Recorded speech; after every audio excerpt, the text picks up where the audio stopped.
السلام علیکم ورحمۃ اللہ۔ الحمد للہ رب العالمین، والصلاة والسلام علی اشرف الانبیاء والمرسلین وعلی آلہ واصحابہ اجمعین،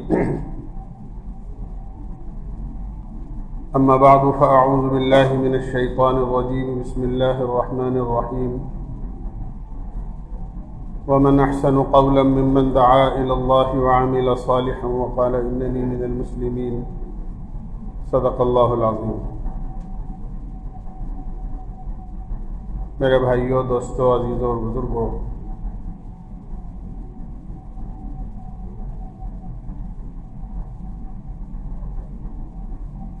قمری سال کا 1445 شروع ہو گیا ہے۔ یہ قمری سال کہلاتا ہے۔ سال دو قسم کے ہیں، ایک قمری سال ہوتا ہے، ایک شمسی سال ہوتا ہے۔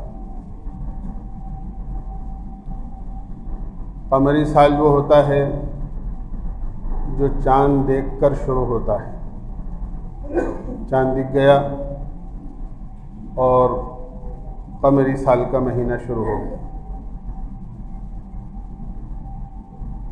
ایک سال ہے جس کا تعلق سورج سے ہے، شمسی سال کہلاتا ہے۔ ہمارے جتنے اسلامی احکامات ہیں ان میں زیادہ تر حصہ قمری سال کے ساتھ میں اور قمری تاریخوں کے ساتھ میں جڑا ہوا ہے۔ مثلا بچہ ہے، نابالغ ہوتا ہے، اس پر شریعت کا کوئی حکم لاگو نہیں ہوتا، البتہ شریعت نے کچھ باتوں کے بارے میں ماں باپ کو تاکید کی ہے کہ عادت ڈالنے کے لیے بچے کو اعمال کا پابند بنایا جائے۔ جیسے حدیث میں آتا ہے، بچہ جب 7 سال کا ہو جائے تو اس کو نماز کا حکم کرو،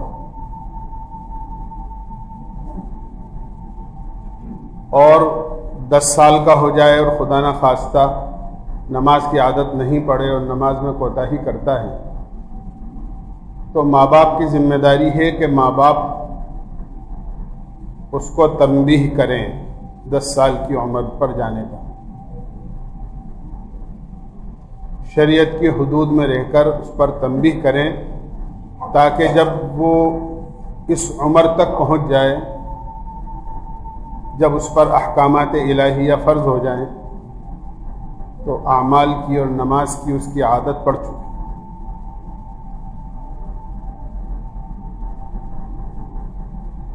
جو لوگ ایسا کرتے ہیں یا جن کے ماں باپ اچھے ہوتے ہیں، خود نماز کے پابند ہیں، شریعت کے پابند ہیں، ان کی اولادیں ایسی ہی ہوتی ہیں۔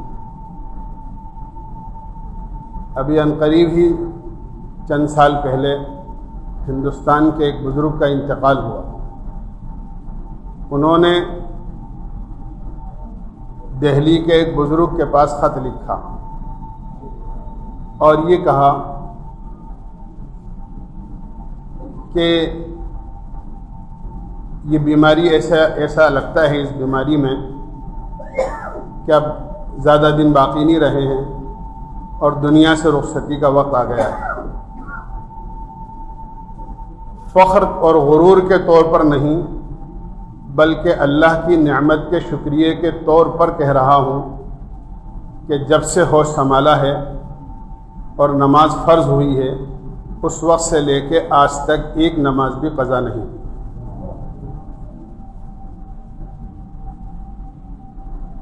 کیوں؟ کہ اچھے ماں باپ تھے، خود نماز کے پابند تھے اور بچے کی شروع سے نماز کی عادت ڈالی تو بچہ ایسا نیک بنا۔ الغرض مجھے تو یاد کرنا ہے کہ نابالغی کی حالت کے اندر کوئی چیز فرض نہیں ہوتی، بالغ ہو جانے کے بعد میں سارے احکامات لاگو ہوتے ہیں۔ کچھ علامتیں ہیں جو شریعت نے متعین کی ہیں کہ اگر وہ علامتیں ظاہر ہونے لگیں یا ظاہر ہو جائیں تو بچہ یا بچی بالغ سمجھے جائیں گے۔ لیکن اگر بالغ ہونے کی کوئی علامت ظاہر نہیں ہے اور بچہ یا بچی چاند کے حساب سے 15 سال کا ہو گیا بچہ، تو وہ بالغ سمجھا جاتا ہے شریعت۔ انگریزی سال کے اعتبار سے نہیں بلکہ چاند کے حساب سے اگر وہ 15 سال کا ہو گیا ہے تو چاہے کوئی علامت ظاہر نہیں ہوئی ہو وہ بچہ بالغ سمجھا جائے۔ ایسے ہی رمضان المبارک جو سال کے 12 مہینوں میں سے ایک بڑا قیمتی مہینہ ہے، یہ بھی چاند سے ہی متعلق ہے۔ ہماری عید اور بقرعید یہ بھی چاند سے ہی متعلق ہے۔ حج یہ بھی چاند سے ہی متعلق ہے کہ ذی الحجہ کی 9 تاریخ کو اپنی شرائط اور احرام کی پابندی کے ساتھ میں حج کی نیت سے عرفات میں پہنچنے کا نام حج ہے۔ اس کا تعلق بھی قمری مہینے سے ہی ہے۔ زکوٰۃ کی ادائیگی بھی قمری مہینے سے ہی ہے۔ جو لوگ انگریزی سال کے اعتبار سے اپنی زکوٰۃ کو ادا کرتے ہیں وہ بھول ہوتی ہے، ان کی غلط طریقہ ہے۔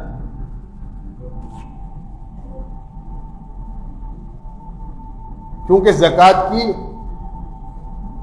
مال کی ادائیگی پر اللہ نے مال کی حفاظت کا وعدہ کیا ہے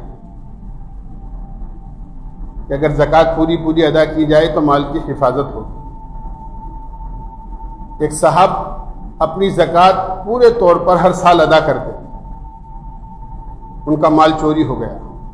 انہوں نے اپنے زمانے کے ایک بڑے ولی کے پاس، اللہ والوں کے پاس خط لکھا اور شکایت کی کہ میرے گھر میں چوری ہو گئی اور بڑی چوری ہوئی۔ انہوں نے فرمایا زکوٰۃ کی ادائیگی میں کوئی کمی ہوگی؟ کہنے لگے نہیں، 30 سال سے زکوٰۃ ادا کر رہا۔ انہوں نے سوال کیا کہ انگریزی مہینے سے دیتے ہو یا چاند کے مہینے سے؟ تو کہنے لگے انگریزی مہینے سے دیتا ہوں۔ کہا کہ 30 سال میں 1 سال کی زکوٰۃ کا فرق پڑ گیا۔ انہوں نے حساب لگایا، حساب لگا کر وہ زکوٰۃ ادا کی۔ اللہ نے ان کا چوری کیا ہوا مال لوٹوا دیا۔ تو ہمارے جو بنیادی ارکان اسلام ہیں وہ زیادہ تر قمری مہینوں کے ساتھ جڑے ہوئے ہیں اور وابستہ ہیں۔ ایسا بھی نہیں کہا جا سکتا کہ سورج کی گردش بے فائدہ ہے، بلکہ قرآن کریم میں اللہ نے فرمایا ہے والشمس والقمر بحسبان، سورہ رحمان میں فرمایا چاند اور سورج دونوں کے دونوں یہ حساب کے لیے ہیں۔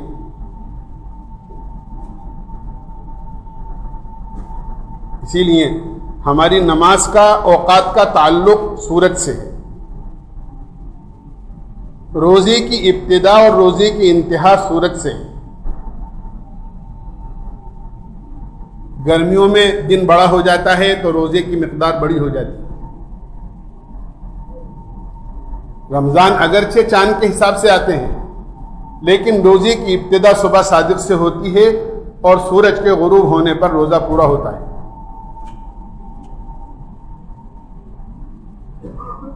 لیکن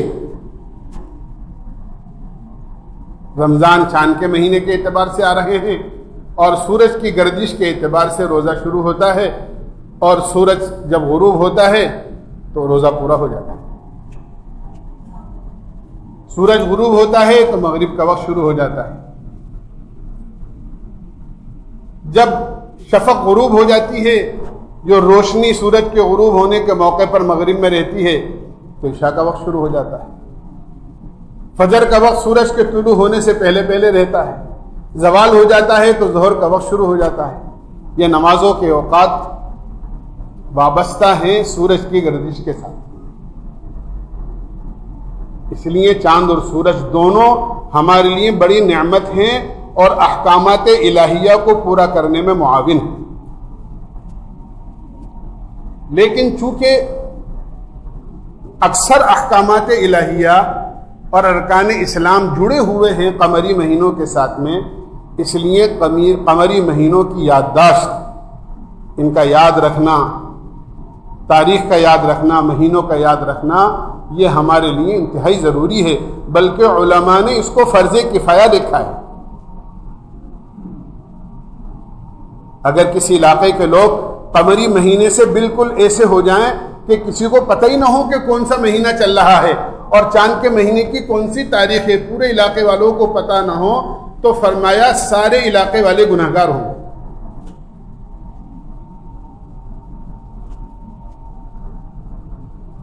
اب دوسرا مسئلہ یہ ہے کہ یہ ہمارے چاند کے سالوں کی ابتدا کب سے شروع ہوئی؟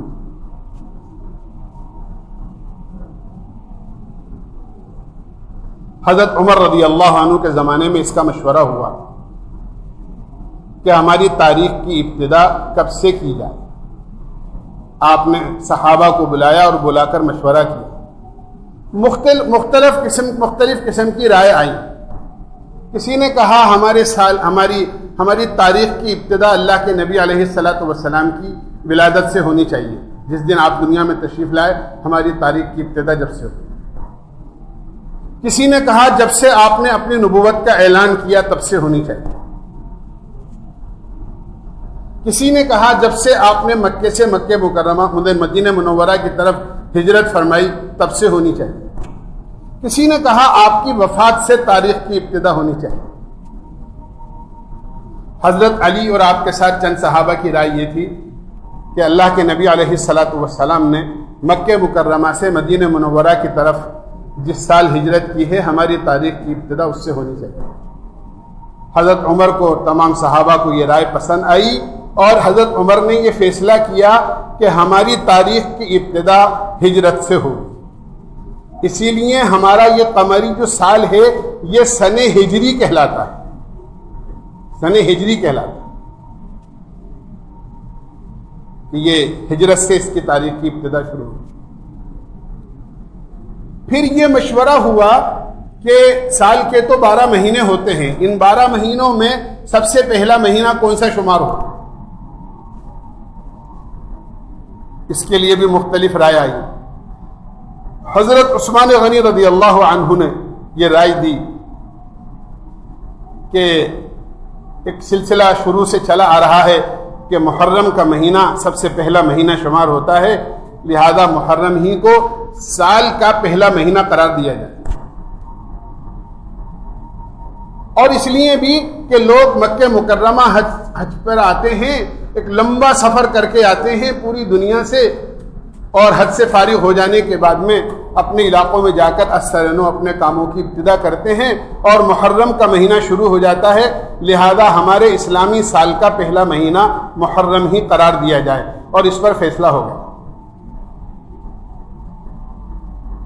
چنانچہ ہمارا یہ سال اللہ کے نبی علیہ الصلاۃ والسلام کی ہجری کو 1444 سال پورے ہو کر اور اب یہ 45واں سال شروع ہو گیا ہے. یہ اسلامی تاریخ کی ضروری معلومات ہیں جس کا مسلمان کو واقف ہونا ضروری ہے. جس سے آج اللہ ہمیں معاف فرمائے، ہمیں انگریزی تاریخ کا خوب علم ہوتا ہے، پتہ ہوتا ہے، لیکن چاند کی تاریخ کا معلوم نہیں ہوتا. بلکہ بہت سارے لوگ تو ایسے مل جائیں گے کہ اگر ان سے یہ معلوم کیا جائے کہ سال کے قمری مہینوں کے نام کیا ہیں تو انہیں نام بھی یاد نہیں ہوتے. ہم تو یہ جانتے ہیں یہ خالی کا مہینہ ہے، یہ بارفات کا مہینہ ہے، یہ چھڑیوں کا مہینہ ہے، یہ 13 تیزی کا مہینہ ہے، یہ مدار کا مہینہ ہے. یہ اس طرح کے ہم نام جانتے ہیں. اسلامی مہینوں کے نام نہیں جانتے، حالانکہ ان کے ناموں سے واقف ہونا بھی ضروری ہے۔ اور میں عرض کرتا ہوں جو قرآن پاک پڑھے ہوئے لوگ ہیں، اگر وہ اپنے قرآن کریم کو پڑھنے کی ابتدا ایسی رکھیں کہ چاند کی 1 تاریخ کو ایک سپارہ، پہلا سپارہ، چاند کی 2 تاریخ کو 2 سپارہ، اور چاند کی 3 تاریخ کو 3 سپارہ، تو مہینے میں قرآن بھی ختم ہو جائے گا اور آپ کو معلوم بھی ہوگا آج کون سا سپارہ ہے۔ آج 6واں سپارہ ہے تو آج چاند کی 6 تاریخ ہے، آج 15واں سپارہ ہے تو آج چاند کی 15 تاریخ ہے، آج 20واں سپارہ پڑھنے کا ہے تو آج چاند کی 20 تاریخ ہے۔ کیا آپ کا مہینے میں قرآن بھی پورا ہو رہا ہے اور آپ کو اسلامی تاریخ کا علم بھی؟ بہت آسان طریقہ۔ اسی کے ساتھ ساتھ ہمیں یہ بھی یاد رکھنا چاہیے کہ محرم کا مہینہ یہ قابل احترام مہینہ ہے۔ ان عدۃ الشہور عند اللہ 12 شہرا فی کتاب اللہ یوم خلق السماوات والارض منها 4 حرم۔ اللہ نے زمین و آسمان کی پیدائش کے موقع پر ہی سال کے 12 مہینوں کا فیصلہ کیا تھا، ان میں سے 4 مہینے قابل احترام ہیں، جن میں سے محرم کا مہینہ بھی ہے۔ اور بڑے بڑے تاریخی واقعات محرم کے مہینے کے ساتھ وابستہ ہیں، جس طرح سیدنا حضرت حسین رضی اللہ عنہ کی شہادت کربلا کے میدان میں عاشورے کے دن 10 محرم الحرام کو ہوئی ہے، اسی طرح اللہ کے نبی علیہ السلام کے خسر خلیفہ دوم حضرت عمر فاروق رضی اللہ عنہ کی وفات بھی محرم کی 1 تاریخ کو ہوئی۔ یہ واقعات ہیں جو اسلامی تاریخوں کے ساتھ وابستہ ہیں۔ حضرت عمر رضی اللہ عنہ کی وہ شخصیت ہے کہ صحابہ فرماتے ہیں کہ عمر کا اسلام کے دائرے میں آنا یہ اسلام کی فتح تھی۔ حضرت عمر رضی اللہ عنہ کے اسلام لانے سے پہلے مسلمان کعبے کے اندر کھلے طور پر علل اعلان نماز نہیں پڑھ سکتے تھے، لیکن حضرت عمر رضی اللہ عنہ نے جس وقت اسلام قبول کیا تو مکہ مکرمہ میں گئے، مشرکین مکہ کی ٹولیاں وہاں بیٹھی ہوئی تھیں، اور برجستہ بہادرانہ طور پر یہ اعلان کیا کہ جو یہ چاہے کہ اس کے بچے یتیم ہوں اور اس کی بیوی بیوہ ہو، وہ آ کر میرا مقابلہ کرے۔ عمر مسلمان ہو گیا ہے آج، اور علل اعلان مکہ مکرمہ مسجد حرام میں نماز ہونے لگی۔ اللہ نے وہ صفات عطا فرمائی تھی کہ اللہ کے نبی علیہ السلام نے ارشاد فرمایا لو کان بعدی نبی لکان عمر، اگر میرے بعد نبوت کا دروازہ کھلا ہوتا تو عمر میں یہ صلاحیت تھی کہ عمر نبی بن جاتے۔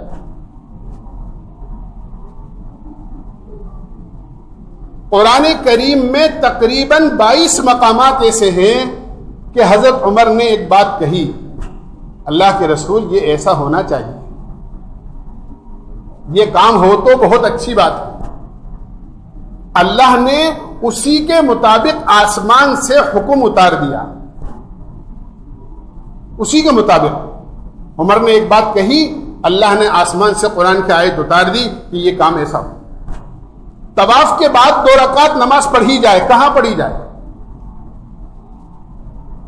حضرت عمر رضی اللہ عنہ نے اللہ کے نبی علیہ السلام سے عرض کیا، اے اللہ کے رسول، میری رائے یہ ہے مقام ابراہیم جو پتھر جنت سے آیا ہوا ہے، جس پر کھڑے ہو کر حضرت ابراہیم علیہ السلام نے بیت اللہ کی تعمیر کی ہے، میری رائے یہ ہے کہ طواف کے بعد کے 2 رکعت یہاں کھڑے ہو کر پڑھی جائیں۔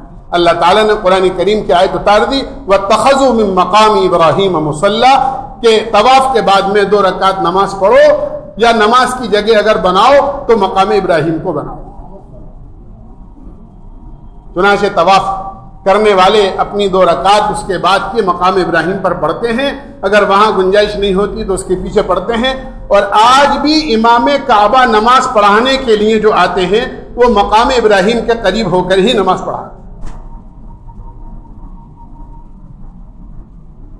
ایسے 22 مقامات ہیں قرآن کریم میں کہ ایک بات حضرت عمر نے کہی اور اللہ نے اسی کے مطابق فیصلہ کر دیا. عدل و انصاف کے پیکر، شریعت کے احکامات میں بہت زیادہ سخت، شریعت کے خلاف کوئی کام نہیں ہونا چاہیے، اور طبیعت کے انتہائی نرم. ایک آدمی آیا خلافت کے زمانے میں اور کہنے لگا کہ فلاں آدمی نے میرے ساتھ زیادتی کی ہے، آپ امیر المومنین ہیں، آپ بدلہ دلوا دیجیے. کسی کام میں مشغول تھے، اس کو سخت کہہ دیا، چلا گیا. فوراً احساس ہوا عمر تو نے غلطی کی ہے. اپنے آپ کو ملامت کرنے لگے کہ عمر تجھے معلوم نہیں، تو ایسا تھا کہ کوئی جانتا بھی نہیں تھا تجھ کو، بکریاں اور اونٹ چرانے بھی نہیں آتے تھے تجھے. اللہ نے ایمان کی دولت سے نوازا، پھر مسلمانوں کا امیر اور خلیفہ بنایا. آج ایک آدمی آ کر یہ کہتا ہے کہ مجھے بدلہ دلوا دو تو اسے بھگا دیتا ہے. کل قیامت میں اللہ کو کیا جواب دے گا؟ آدمی کو بلایا اور اس کو بلوایا، اور بلوانے کے بعد اس سے معافی مانگی، اور جو اس کا مسئلہ تھا اس مسئلے کو حل کیا. حضرت عمر کے زمانے میں ایک مرتبہ سیلاب آ گیا، چاروں طرف کا جائزہ لیتے رہے. یہ حاکم وقت تھے، امیر المومنین تھے. سیلاب بند ہوا، بارش میں کچھ کمی آئی، چاروں طرف کی خبریں معلوم کریں، کسی کا جانی مالی نقصان تو نہیں ہوا. پتہ یہ چلا کہ انسانوں کا تو کوئی جانی نقصان نہیں ہوا، البتہ ایک کتا پانی میں ڈوب کر مر گیا.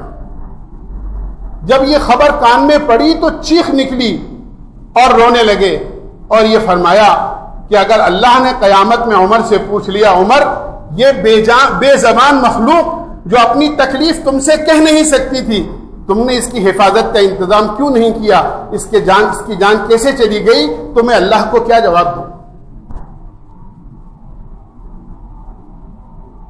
ایسے حاکم تھے جو کتے کی جان جانے پر بھی روتے تھے. انسانوں کی جان جانا یا انسان کا جانی مالی نقصان ہونا تو بہت دور کی بات ہے. ایک دفعہ گشت کرتے ہوئے پتہ لگ گیا کہ ایک خیمے میں سے ایک عورت کے بچے کے رونے کی آواز آ رہی ہے. بار بار آدمی بھیج کر کہا کہ لوگ سو رہے ہیں، اس عورت سے کہنا اپنے بچے کو چپ کرو، لوگوں کی نیند میں خلل ہوتا ہے. تو اس عورت نے کہلا بھیجا کہ بچہ چھوٹا ہے، میں اپنے بچے کا دودھ چھڑا رہی ہوں اس لیے رو رہا ہے. کیوں چھڑا رہی ہو؟ کہ اس لیے چھڑا رہی ہوں کہ عمر کے بیت المال سے بچے کا وظیفہ اس وقت تک نہیں ملتا جب تک کہ بچہ ماں کا دودھ پیتا رہتا ہے. ہاں جب بچہ اتنا بڑا ہو جاتا ہے کہ ماں کا دودھ چھوڑ دے تو پھر بیت المال سے وظیفہ ملتا ہے. جو ہمیں وظیفہ ملتا ہے ہم میاں بیوی کو وہ کافی نہیں ہوتا ہے، اس لیے اپنے بچے کا دودھ چھڑا رہی ہوں تاکہ اس بچے کا وظیفہ بھی جاری ہو جائے اور ہمارے خرچ میں وسعت ہو جائے. حضرت عمر رونے لگے کہ نہ معلوم کتنے معصوم بچے ہیں جو عمر کی خلافت میں اس طرح رو رہے ہوں گے اور عورتیں اپنے بچوں کا وقت سے پہلے دودھ چھڑا رہی ہوں. فیصلہ کر دیا بچہ چاہے دودھ پیتا رہے، اس کا وظیفہ بھی بیت المال سے ملا کرے. یہ حضرت عمر کی تاریخ ہے. ایسے ایک نہیں سینکڑوں ہزاروں واقعات ہیں جو اسلام کے زندہ کرنے کے ان کی زندگی سے وابستہ ہیں. حضرت عمر فاروق رضی اللہ عنہ کی وفات بھی محرم الحرام کی 1 تاریخ کو ہوئی. جس طرح ہم یہ جانتے ہیں 10 محرم الحرام کو حضرت امام حسین کی شہادت ہوئی ہے، اسی طرح حضرت عمر رضی اللہ عنہ کی شہادت کا بھی ہمیں علم ہونا چاہیے کہ یہ محرم الحرام کی 1 تاریخ کو. اسی کے ساتھ ساتھ ایک بات یہ عرض کرنی ہے کہ ہمیں سب کو معلوم ہے آج ہمیں زلزلے کے جھٹکے بڑی سخت طریقے سے جے پور شہر میں محسوس ہوئے. ہمیں یہ بھی سمجھنا چاہیے زلزلے کیوں آتے ہیں. گناہوں کی کثرت کی وجہ سے زلزلے آتے ہیں.